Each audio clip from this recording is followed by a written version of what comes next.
Toi qui incarnes les ténèbres, tu veilleras à condamner les âmes malfaisantes, afin que l'incarnation du malheur puisse les punir à juste titre. Avatar des ténèbres, roi des ombres et empereur des abysses, il est également l'âme sœur de Kali, avatar du malheur, et l'écho de Galim, avatar de la lumière. Juge impitoyable et cruel mais juste, il est chargé de damner les âmes pécheresses à la hauteur de leurs crimes, de traquer les damnés qui échappent aux enfers et de se débarrasser des démons qui gangrènent l'au-delà. Bonjour à tous, je suis Régulus et ce mois-ci j'ai décidé de braquer les projecteurs sur Darkon.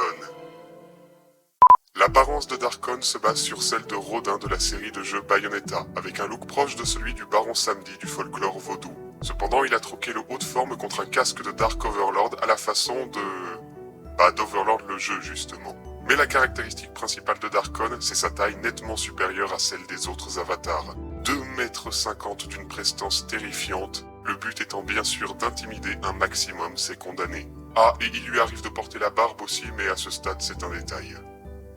Les ténèbres n'étant pas un élément concret, elles accordent à Darkon une panoplie de pouvoirs extrêmement variés. Tout d'abord, la capacité de sentir le mauvais karma de toute âme, une aptitude indispensable à ce juge qui envoie les pécheurs aux enfers. Il est également capable de matérialiser les ténèbres sous une forme concrète. Énergie, fumée, liquide collant, cristal, métal et même monolithe, Darkon n'a que l'embarras du choix.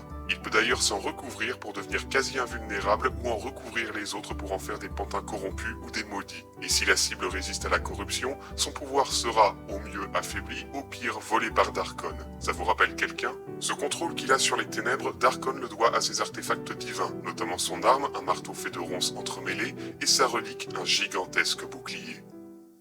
Concrètement, Darkon ne possède que deux faiblesses. Déjà, en tant qu'être de ténèbres, il est bien entendu sensible aux magies de lumière qui ont en toutes circonstances la capacité de le blesser, notamment par brûlure. Gardez tout de même en tête que tant qu'il ne se drape pas de ténèbres, Darkon reste sensible à d'autres types d'agressions plus classiques. Mais l'autre point faible de Darkon, il le partage avec son épouse. L'efficacité de ses pouvoirs diminue considérablement si le karma de sa cible n'est pas assez mauvais. Et là encore, on peut pas vraiment appeler ça un défaut. C'est là justement pour que Darkon ne fasse pas de mal à des personnes qui n'ont rien demandé.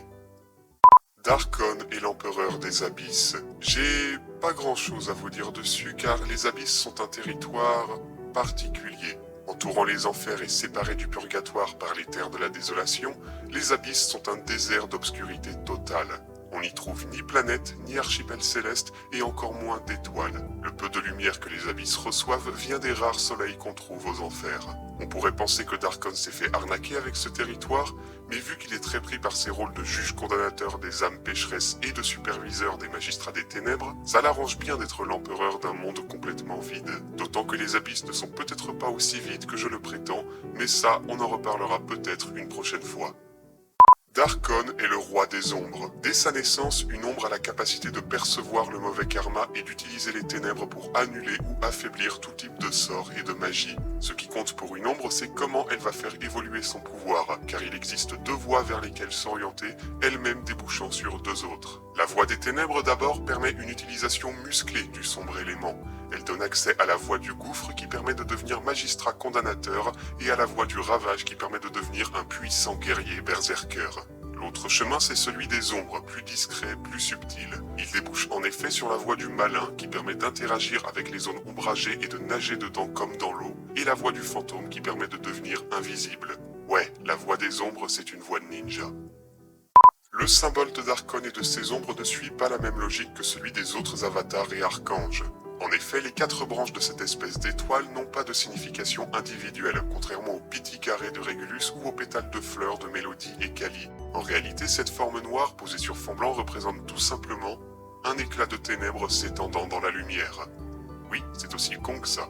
Le rôle de Darkon et de ses ombres étant de préserver la sérénité dans l'au-delà, ils sont chargés d'envoyer les pécheurs aux enfers et de traquer ceux qui y ont échappé, soit parce qu'ils ont réussi à s'enfuir, soit parce qu'ils sont devenus malfaisants après leur arrivée dans l'au-delà.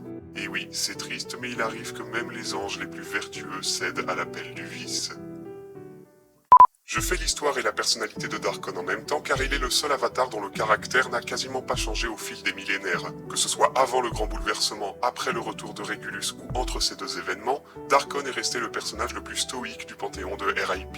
C'est quasiment Kratos période nordique mais en un peu moins vénère, bien plus bavard et surtout fier de son statut de dieu.